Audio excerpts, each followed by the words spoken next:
Well, there's no doubt by now that you've noticed the relief we're getting at the gas pumps. Filling up the tank is a little less painful than it was just a few months ago. Taking a look at the average gas prices across Delmarva. In Delaware, the average price for a gallon of gas is $2.24. In Maryland, you'll pay about $2.26. And in Virginia, 1 gallon of gas will cost you only a little over $2. They are at $2.02. Seems pretty great, doesn't it? Well, in fact, you may be thinking, if only those prices would just keep falling. Yeah, oh, not so fast. Turns out those low prices may not be so great in the bigger picture. A gallon of gas for less than $3? Seems like a great deal, and most people you find at the pump love it. Yeah, it's sweet. I have a lot more money. It's pretty cheap. I think it's great for the consumer here. It helps out with other things, especially right now we're in a busy time. With the exception of Hawaii, the entire nation is below $3 a gallon. Saving money on gas puts more money in the consumer's pocket, but there's a reason for that low number, and one economist says it's not always a good thing. The bad news is that if the lower demand reflects a weak global economy, then that means people in Europe, people in China may be buying less American goods. And if there's less demand for American exports, we may see slower job growth, we may see slower wage growth. So the price you see at the gas station is actually a result of a much bigger global picture. If there's less demand for that oil, prices go down, making the consumer happy but not helping the economy. And there's another factor that sometimes is forgotten. Every time Americans have cheap oil, we forget about alternative energy. So thought about the long run. Will we still be dependent on the internal combustion engine? Will we still be dependent on fossil fuel? Those questions get ignored when gasoline gets cheap. Yeah, and those questions probably should still be pursued. Bremer predicts gas prices will probably stay the same, maybe even lowering a bit before going back up in the spring.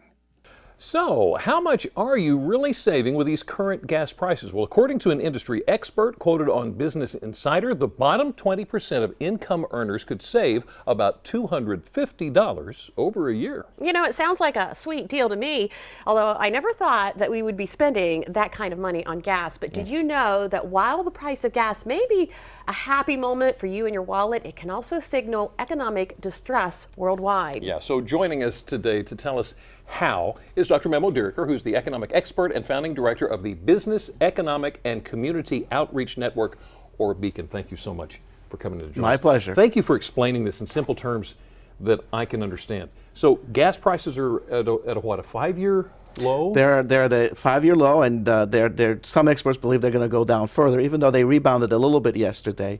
The majority opinion is that they're going to go down to the 35-40 range. But this is not necessarily a good thing? No, it's good for the consumer if they actually saved that money and did something good with that money. Right. But globally, this indicates two things. One, the supply is high, and two, the demand is low. Demand is low because China is not buying as much, Europe is not doing as well, so people are doing less manufacturing, they need less energy, and they're buying less oil.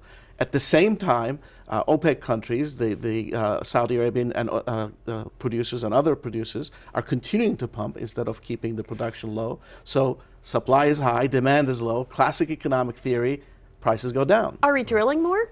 We are drilling more. We are drilling more globally. We are also doing much more here in North America with Canada and the United States with shale oil and fracking, and that increases the production capacity. It also reduces the amount we need to spend to buy from the Middle East. So it's destabilizing the energy infrastructure. Okay, so you mentioned struggling economy. What countries are we talking about? Well, the biggest two are Russia on the producer side, because they cannot sell their oil at a high price like they used to be able to. Okay. And on the demand side, it's China. They are not doing as well as they were doing a couple of years ago. So they're not spending as much, and they're not buying as much oil. So that kind of...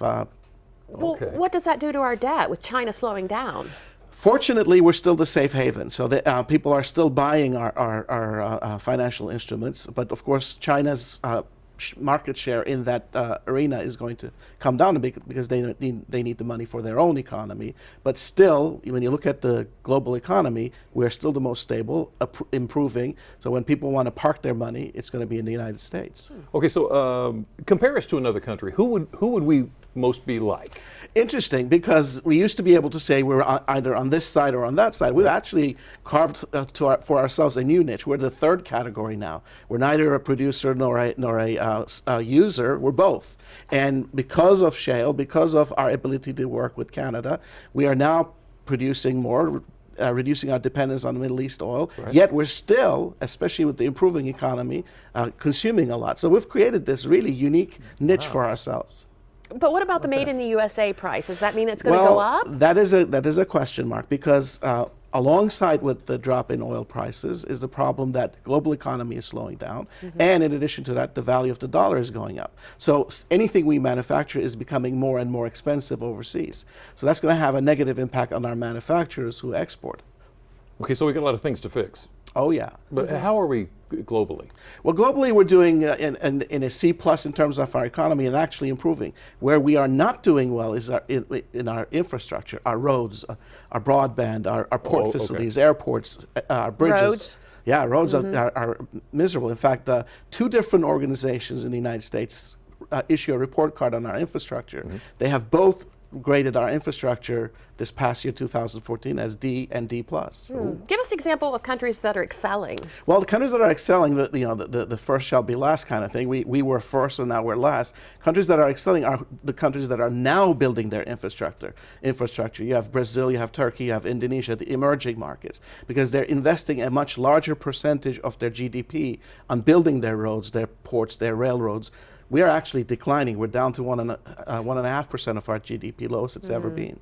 So to catch up, we need to repair our infrastructure and build new? Absolutely. We need to repair and build new. Our rail infrastructure is abysmal. Our roads are abysmal. Our bridges are scary. Our broadband is the most expensive, slowest in the industrialized world. Wow. So we have some work to do, but it's not an easy thing to do because it requires investing. So we've always blamed the lawmakers for the condition that we're in. Is that getting any better? Well, in Washington, it definitely is getting better. At least those seem to be the indications. Of course, it is very easy to get better when you're at the rock bottom. So, unfortunately, the solution to the public infrastructure problem is less in Washington. Yes, the Highway Transportation Fund is important, but more at the state and local level. 90% of our public infrastructure is built and maintained by our states and our counties. There we have major problems in terms of our ability to finance these investments, even though they are the very best investments after public research. Right. They return 1.5 to 2 times what you invest in it in short term. And borrowing is so cheap, but we have reached our limits of borrowing in many of these states and counties, and there's no political will to be able to raise any kind of revenue or make any kind of reform to be able to change that. One example, our pensions. They're so high, and our inability to fund those pensions are so bad that there's a conflict between which one are you going to fund first. Right. And gas prices, back to gas prices. Get your gas now, because you were saying oil has hit a high. Well, oil has actually improved just a little bit, but again, a lot of people think it's going to go down before it gets higher. I think this is a temporary thing, these low prices, but temporary can be another month, it can be another 26 months. We don't know. Okay. So get your gas now before the price trickles down to the pump. Memo Dicker. My pleasure. Thank you so much. And if you'd like to hear more about what Dr. Memo Derricker had to say, all you have to do is visit our website at WBOC.com and click on our picture at the top of the page. Well, one thing thousands of us spend money on each year is a college education. Up next, we hear about a college savings plan that may help you and your family save a few bucks.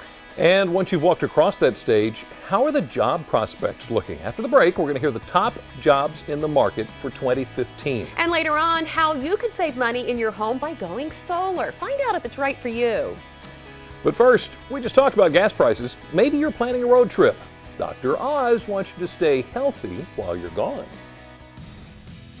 Hi, I'm Dr. Oz. Health troubles don't care whether you're traveling for business or pleasure. Arm yourself on the road with ginger chews for nausea, zinc lozenges for colds, and arnica gel for any bumps and bruises. And always have protein-packed snacks on hand for when hunger strikes. Eating every 2 to 3 hours will help keep your blood sugar levels stable.